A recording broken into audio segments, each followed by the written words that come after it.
So you guys have seen the highlight reel. Now I want to introduce you to the man himself, the legend, Grandmaster Jerry Fast Feet Fontanez. How are you, sir? I'm doing super good and getting better, as you know. Yes, sir. I'm Always. standing and improving. Always improving, day by day. So I had given them a little bit of background on the history of Shrugs, how I got the nickname, how I came to be at age 4 to come into your dojo and get to learn from you. And I tell people often that the style that we studied, Fontanez Karate, Fontanez Martial Arts, it was really MMA before MMA was a thing. And the reason I say that is because you were taking bits and pieces of everything you'd learned from everywhere. The things they talk about Bruce Lee doing is the stuff you were doing and implementing in real life and showing students where other people were just having to watch it on a screen. You want to elaborate on that a little bit for us? Well, listen, the fact of the matter is that at 54 years young, I'm still trying to be Bruce Lee. Are you kidding me? Likewise. If that's supposed to change, you know, I learned so much from Bruce Lee, and I knew one thing. There was no such thing as a style. It's being effective. So it didn't matter where it came from. Bruce Lee said, you know, just because I'm Chinese, I don't have to embrace everything that's Chinese. If it's effective, it's going to be effective. So that I always thought everybody had that same mindset. I mean, we saw the same movies, we heard the same guy, and I couldn't understand why people were just so limiting. You know, you're only as good as your worst technique. You know, I'm teaching these things that literally, to me, I thought everybody had the same level of standards. But just to be fair, I also trained at a martial arts school where we learned straight up judo. We did hapkido. We did taekwondo. And then when we read the bags, it was boxing. So that's, excuse me, what is that called? You know, he used to have two of us. I have a knuckle that initially was broken. And I'm 10 years old because I faked one guy, and then I hit the other guy in the tooth. You know, the tooth got stuck in my finger and the whole nine. That was them preparing us for what would be the possible situation coming in the Boogie Down Bronx, 1976, April 19th, 1976, when I joined Sang Soo Tiger Camps. So the fact of the matter is, if you research the majority of the styles, they all have multifaceted techniques from the feet to the floor and everywhere in between. And then all of a sudden they became specialists. Right. And we were fortunate. Everything was cutting edge. We got to look at Brazilian Jiu-Jitsu before it was a thing for the masses. The beginning of the UFC 1, we had already had an instructor reffing at UFC 1. A very, very, very close friend of yours, like a brother, honestly, Taimak, was reffing after being a movie superstar, reffing at the UFC. So yeah, and that again. Listen, just to be 100% honest, I am the most blessed martial artist in the history of martial arts, because not only am I just a real fan. How do I get a chance to hit the elite levels of meeting these people and have them really be friends? Like what everybody else sees as a big thing, they're just my friends, right? Like my brothers. And like, how does that happen? And I get it. from a third person looking outside in, it's like, wow, oh, that's Timer, oh, that's Crazy Legs, oh, that's Michael John White, or whatever. And I'm not trying to name drop. These are my friends. These are people that I interact with on a daily basis. You know, the school in Zurich, the motherland, New York's first sport karate training center, had two groups of students there. They had some descendants of what was called New York's finest karate academy, a crazy idea I had at age 16 years old. You know, getting blue uniforms and so on and so forth. I'm the youngest guy of a crew of people, and I'm the guy who's always innovative and trying to be creative. Like, I was taught by my mother, and I'm sure a lot of people remember this, don't be a follower. And I'm like, oh, no way in life am I going to be a follower. I must be a leader. Now, but at the same time, that didn't mean that you were out of line. You respected your elders. And that was a balancing act that was kind of difficult to do because you don't really know. So children should be seen and not heard. That whole thing, you know, it sounds kind of crazy, but it makes so much sense because if you just shut up and listen, you're going to get the knowledge from people that have light years ahead of you. And it's like, now you have that information. And, oh, my God, you have the edge, information, power. What? So to me, anytime I was around elders, I would ask questions if I was allowed to during that time. I would never interject what adults are talking because that was a no-no. However, in the streets, as an example, if a guy called you a young blood, oh, that was a badge of honor. Like, hey, young blood, what? Like, you was like an adult because you carry yourself accordingly based on knowing how to deal around people who are elders. Yes, sir. It hasn't changed, man. I'm speaking right now to a lot of people who I consider them who they are. Pioneers, legends, role models, and motivations for me. And it breaks my heart, but a lot of those people forget that. And I know what that feels like. I have firsthand completely forgot what would have been my identity. And it does come down to, it's just meant to, right? If Superman forgets that he's not really Clark Kent, he'll never fly again, ever. Correct. And Lois Lane doesn't want anything to do with him. Doesn't seem fair, but life's not fair. That's right. No one ever said life was fair. And that's what it is. We're all born Supermen and Superwomen, but we have to act like Clark Kent because the rest of the world pretty much is Clark Kent.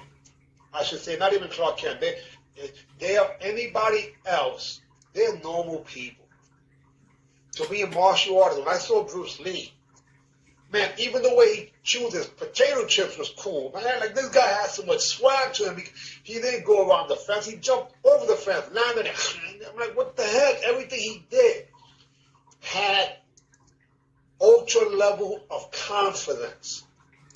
He could do push-ups on his fingers. What the heck? I still want to be Bruce Lee. Are you kidding me? This is something that completely does not change. At the same time, I saw Bruce Lee and Jack LaLanne in the same respect. These guys were standing there with a chest up high and the confidence level, and they were just literally like Greek gods, you know, the closest thing to Hercules, you know. When it comes to the superheroes, there's two superheroes in particular that I combine this so-called Fasty character that my mother gave me the nickname for, which is really Fearless Fasty.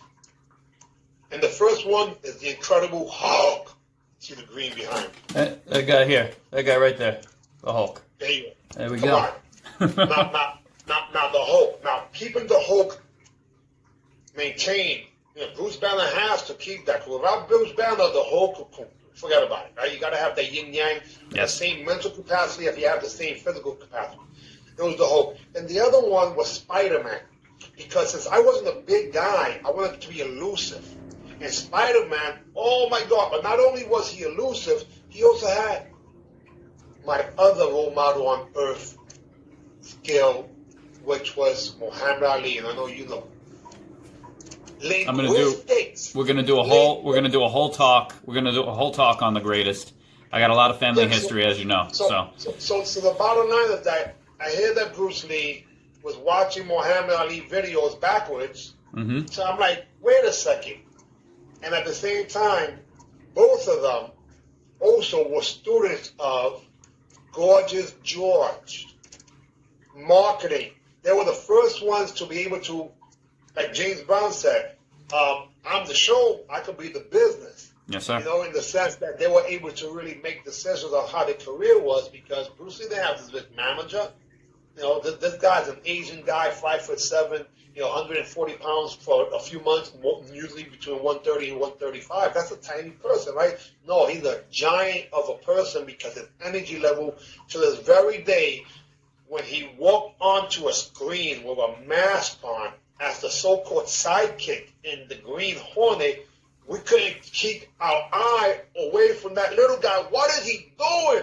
And I look at the stuntmen, and it's so sad. They had no idea what to do either.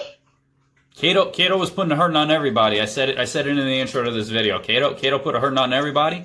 So you may have wanted to start off by being Batman, but when you got in there and you saw it all happen, you don't want to be Batman anymore. You want to be Kato. No, you wanted more of that, and it's so crazy because in Batman, he only popped up in that one episode, and that one episode had so much impact. It was completely, mind-boggling, and we want to be able to identify with things, right? I sit on the board for Hip Hop Boulevard because I've been blessed to be part of two genres at the highest level, which is, again, I am the luckiest freaking guy, because come on, every time I get involved with something, it ends up being the so-called elites and the legends. Even though to me, all it was a day-to-day basis. Well, let's not discount Floyd Mayweather Jr. there. It's hard work and dedication. Hard work and dedication. Well, 1,000%. I think when I say lucky, I don't mean in terms of the skill set. I'm saying in the fact that I lived in the Bronx, and the Bronx was the home of hip-hop. You're fortunate. Yeah. Anyone who came to our school, whether it was in the 1980s or 90s, between martial arts, hip-hop, and so-called what would be freestyle music, are you kidding me? Oh yeah, I was a fortunate, blessed kid, and I tell people that all the time, because people know me as a martial artist, they know me as a musician, and I was very, very blessed from age 4, getting to work with the top people in the industries in both sections. The connections that I have through martial arts alone, people are always shocked when I mention a name, and I go, no, worked with, seminared with, my master brought him in. Yeah. We worked. Ernie Reyes Jr., worked with him. Yeah. Billy Blanks, Yeah. worked with him. Superfoot, Yeah. worked with them. We had them all. And we're blessed and fortunate to have them.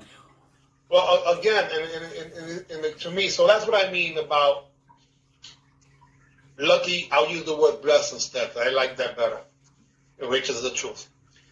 At the same time, I was going through surreal experiences, because when I would see myself on television, it was freaky. I go, hey, what? Or on a newspaper, or even in a radio, interview. I remember, Great Grandmaster Aaron Banks. I mean, this is a guy that, if it wasn't for him, my instructor, Sansu Chaka Kim, would have never been on Wild World of Sports on ABCs, and I would have never had a chance to see this guy flying through the air with the greatest of ease while breaking boards, and knocking people's apples off their mouths, and all just like some superhero things. So I always felt like I had a legacy to follow, because you only stand on the shoulders of giants, I mean, otherwise, how can you reach that high? Well, And I've never understood how people have selective memories. Even back then, I'm like, wait a second. Let's just be honest. What's wrong with being honest? I mean, come on. You don't have to, blow no smoke up anyone's rear. But don't pick and choose when you choose to so-called brown-nose people. What the heck is this about? Like, that's not a value that I respect. Honesty is the key. And honestly, it wasn't easy to be a martial arts instructor during the 1980s and 90s when I'm 22 years old. The streets were calling loud. I mean, the things that were happening were crazy, but at the same time, even there, I had a reputation as being a straight-up person. So I could have easily been part of the dark side. And what I had to do purposely every single day is make sure that I realized what I wanted to really do. And what I wanted to do is two things. It's just two things. I wanted to make my parents proud, and I wanted to be a good father. Everything else is what I did. Right. That's it. Be a good boy. What's wrong with that? Make mommy, daddy proud. What's wrong with that? Love your children and give them a good example. Keep them moving. Come on, what's wrong with that? You know, my father was incarcerated, but it didn't matter. He paid for martial arts lessons from being in the federal pen. And in terms of between my mom and my dad, my mom, you know, we would go weeks without speaking, and it wasn't because of a problem and not skip a beat when we did speak to each other. But my dad hugged and kissed me to death. You know, he's the first guy that called me handsome, and even in the penitentiary, he would have me do demonstrations to his friends, like extremely proud to the highest level. We're like, wow. So I was brought up by loving parents, even though it was a pretty unique situation, because when you have a teenage parent, or parents of the teenagers, you know, I was born when they were 17. My son was born when I was 17. So I said, you know, what can I do as being a parent to change the so-called the status quo, right? How can we change this pattern? How can we Right. change this? And I told my son the truth. I said, listen, the things I would have done different was less partying and more of the thing I loved, which was martial arts. Because the truth of the matter is that the most difficult day in my life was the day I found out I was going to be a father at age 16. Like, what? You know, the level of pressure, you don't know what that is. You think it's hard to study for an exam? You think it's nerve-wracking to try to interview for a job? Approaching that girl, asking her name? None of that stuff means nothing except when the world comes crashing down on your shoulder and you're like, huh? I'm going to be your father? And immediately it became, well, what am I going to do to be able to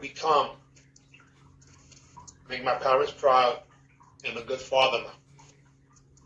And I chose martial arts, and it wasn't really the most intelligent choice at the time because I didn't have any evidence near me. However, I said, well, they're in the magazine, and I saw him on TV, so, you know, when we come, you know, when you're from the Boogie Down Bronx, we give props where it's due, but we ain't going to be kissing the ones, you know. He puts his pants on one leg at a time, so he wakes up in the morning with bad breath, and they're humans, come on. So that attitude that other people think is the New York attitude is just being realistic. You know, we respect people, but we don't have to be these blind little suckers that we used to call them. You're a sucker.